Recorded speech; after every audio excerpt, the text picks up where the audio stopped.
জামাত শিবির এরা একটা আগাছা।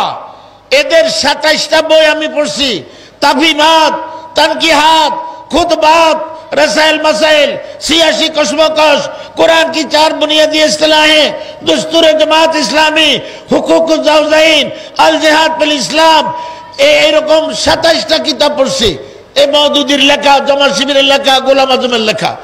এই বইয়ের মধ্যে লেখছে আমাদের নবী সম্পর্কে, হে রাসূল, নবুয়তের 23 বছরের জীবনে রিসালাতের দায়িত্ব পালন করতে গিয়ে আপনি যে সমস্ত ভুল করছেন, ত্রুটি করছেন, যে সমস্ত দুর্বলতা, অসম্পূর্ণতা রয়ে গেছে, এই জন্য আল্লাহর কাছে মাপ চান। আস্তাগফিরুল্লাহ।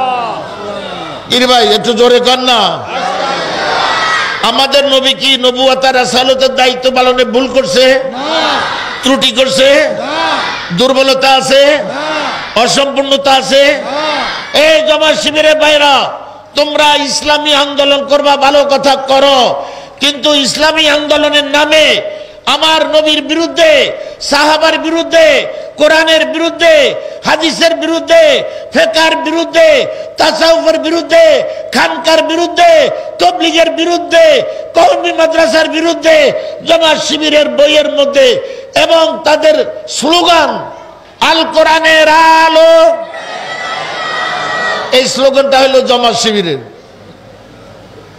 আমি জামাত শিবিরের জিজ্ঞাসা করছি, একজনও আমারে উত্তর দিতে পারে নাই। যদি আজকে এখানে কেউ থেকে থাকেন, তাইলে আপনারা এই মাদ্রাসার হুজুর আছে দপ্তরের মধ্যে, ওনার কাছে আপনি সময় নিয়ে যাইবেন, আমাকে আসতে বলবেন। যদি এখানে বসেন বসবো, যদি আপনি ওই বাইতুল মুকাররমে বসতে চান বসবো, যদি আমাকে একা নিয়ে বসতে চান বসবো, যদি দলবদ্ধভাবে বসতে চান বসবো। আপনাদের স্লোগান আল কোরআনের আলো, ঘরে ঘরে জালো, হাদিস কই? কথা বুঝেন নাই? মুসলমানের তারাক্তু ফীকুম আমরাইন লান তাদিল্লু মা তামাসসাকতুম বিহিমা কিতাবাল্লাহি ওয়া সুন্নাত রাসূলি। নবীজি বিদায় হজে বলছেন, আমি তোমাদের জন্য 2টা জিনিস রেখে যাইতেছি, যদি তোমরা এই 2টাকে মজবুত আঁকড়াইয়া ধরো তোমরা পথভ্রষ্ট হইবে না। একটা হলো আমার আল্লাহর কোরআন আর আমি রাসূলের সুন্নাহ। আল্লাহর কোরআন, আমি রাসূলের সুন্নাহ। এজন্য মুসলমানের স্লোগান হবে কোরআন হাদিসের আলো, কোরআন সুন্নাহর আলো। তাহলে এরা জামাত শিবিরের স্লোগান হলো আল কোরআনের আলো, হাদিস বাদ, সুন্নাহবাদ। আল্লাহর আইন চাই, সৎ লোকের শাসন চাই, এটাও মুসলমানের স্লোগান না।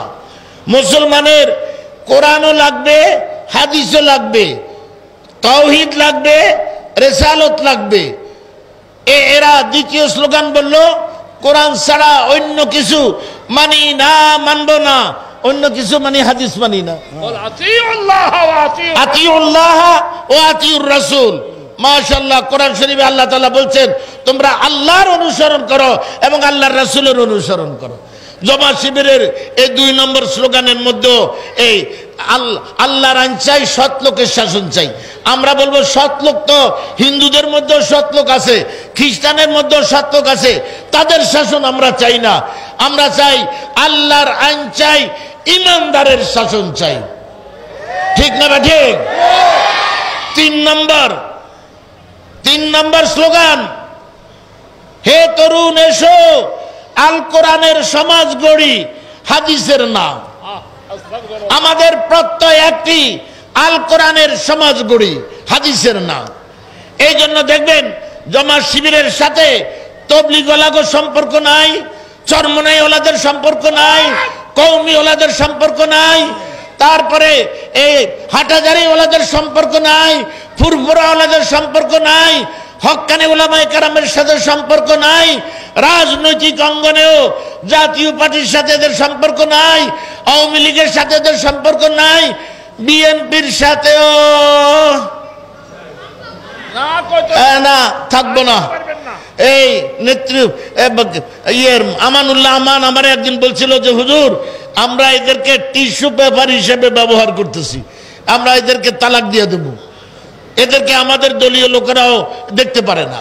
اللهم صل على سيدنا مولانا محمد وعلى آله وصحابه وبارك وسلم اللهم صل على سيدنا مولانا محمد وعلى آله وصحابه وبارك وسلم اللهم صل على سيدنا مولانا محمد وعلى آله وصحابه وبارك وسلم اللهم آمين ربنا ظلمنا أنفسنا وإن لم تغفر لنا وترحمنا لنكونن من الخاسرين ربنا فاغفر لنا ذنوبنا وكفر عنا سيئاتنا وتوفنا مع الأبرار اللهم أرنا الحق حقا وارزقنا اتباعه وأرنا الباطل باطلا وارزقنا اجتنابه اللهم إنك عفو كريم تحب العفو فاعف عنا يا حي يا قيوم برحمتك نستغيث يا حي يا قيوم برحمتك نستغيث اللهم أرنا الحق حقا وارزقنا اتباعه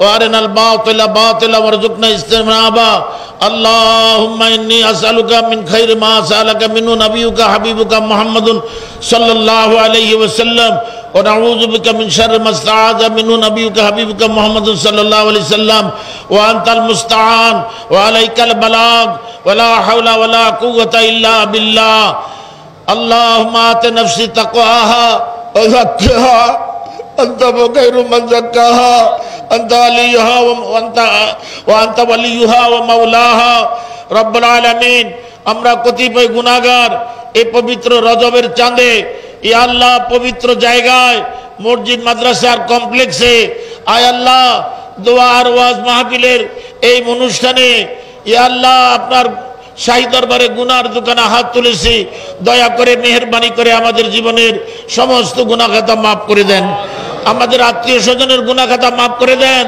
আমাদের বন্ধু বান্ধবের গুনাহ খাতা মাফ করে দেন আমাদের দাদা দাদি নানা নানির গুনাহ মাফ করে দেন আমাদের ভাই ব্রাদারের গুনাহ মাফ করে দেন আমাদের স্ত্রী আমাদের ছেলে মেয়ে যারা দুনিয়া থেকে বিদায় নিছে আল্লাহ তাদেরকে মাফ করে দেন বিশেষ করে আমার ভাই আমির হোসেন মোল্লা সাহেবের আব্বা আম্মার কবর আযাব কিয়ামত পর্যন্ত মাফ করে দেন ওনার সহধর্মিনীর গুনাহ মাফ করে দেন তাদের কবরকে নূরে নূরান্বিত করে দেন আল্লাহ এই মসজিদ মাদ্রাসা কমপ্লেক্সকে আপনি কবুল করে নেন আল্লাহ এখানে একটা দাওরায়ে হাদিস পর্যন্ত মাদ্রাসা করার তৌফিক দান করেন আয় আল্লাহ এই মসজিদ মাদ্রাসা কমপ্লেক্সের যত প্রয়োজন আছে আপনার গায়বী খাজানা থেকে পুরা করে দেন আয় আল্লাহ আজকে যারা এখানে বয়ান করতে আসবেন ওই সমস্ত বক্তাদের মুখ দিয়ে এমন কিছু কথা বের করে দিয়ে যে কথার দ্বারা আমাদের শ্রোতাদের দুনিয়া এবং আখিরাতের কামিয়াবি আর সফলতা অর্জন হয় আয় আল্লাহ আপনার আরশের থেকে নিচের দিকে তাকায়া দেখেন আমরা দুনিয়ার কোন রাজা বাদশার দরবারে হাত তুলি নাই ও আল্লাহ আপনার শাহী দরবারে গুনাহ দুখানা হাত তুলছি আমাদের হাত দুখানা কবুলের মঞ্জুর করে নেন আল্লাহ এই মজলিসে যার হাত দুখানা আপনার কাছে পছন্দ হয় কবুলের উপযুক্ত দয়া করে মেহেরবানি করে ওই হাত দুখানার উসিলাতে আমাদের দোয়া মুনাজাত কবুল করে নেন আয় আল্লাহ সারা পৃথিবীর মুসলমানের জান মাল আবরু ইজ্জতের হেফাজত করেন মুসলমানকে আর কাফের মুশরিকের হাতে মাইর খাওয়াইয়েন না আল্লাহ সারা দুনিয়ার মুসলমানকে ন্যায় খাওয়ার তৌফিক দান করেন আল্লাহ আমাদের এই বাংলাদেশকে আপনি কবুল করেন আল্লাহ করোনা ভাইরাসের এই মহামারী থেকে সারা পৃথিবীর মানুষকে বিশেষ করে বাংলাদেশের মানুষকে আপনি হেফাজত করেন আল্লাহ আমাদের দেশের কে আপনি পৃথিবীর বুকে উন্নত দেশের একটা দেশের মতো হওয়ার তৌফিক দান করেন আল্লাহ যারা দেশের জন্য কাজ করতেছে দেশের মানুষের মঙ্গলের জন্য কাজ করতেছে